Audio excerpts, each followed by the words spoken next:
Mga katrops, welcome back ulit sa aking channel, Sports React PH. At ngayon nga ay pag-uusapan natin ang balitang sabay na pagkuha ng Golden State Warriors kina LeBron James at Rui Hachimura. Pag-uusapan na rin nga natin dito sa ating panibagong video ang balitang magsisisi nga po ang Boston Celtics sa pag-trade kay Jaylen Brown.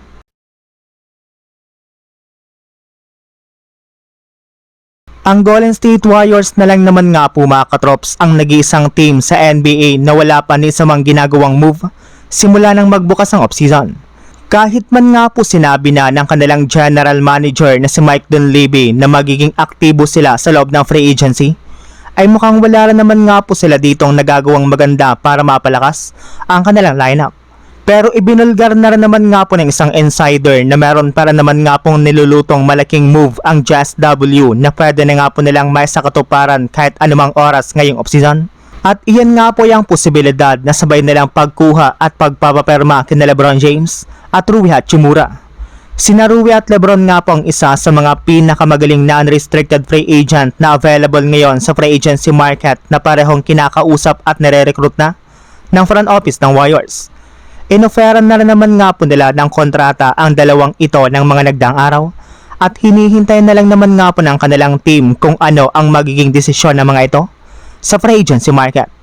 Samantala, punta naman tayo sa ating sunod na pag-uusapan sa balitang magsisisi nga po ang Boston Celtics sa pag-trade kay Jaylen Brown. Wala nga talaga mga katrops na mga fans ng Boston ang natuwa sa ginawang trade ng kanilang kupunan kay Jaylen Brown papunta sa Philadelphia 76ers kapalit ni Paul George at ilang mga future draft picks lamang.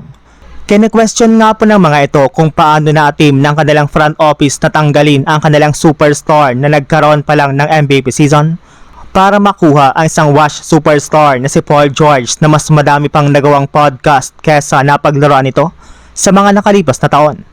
At dahil rin nga po sa ginawang move na ito ng Celtics, ay hindi na rin naman nga po napigilan ng mga sikat na NBA analyst na kalampagin ang front office ng Boston.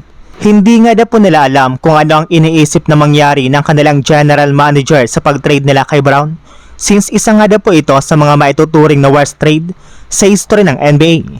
Kahilera nga po nito ang ginawang pag-trade ng Dallas Mavericks kay Luka Doncic papunta sa Lakers. Hindi nga po nadala ang Boston sa nangyari sa Mavericks nang maging palpak ang pagkuha nila kay Anthony Davis.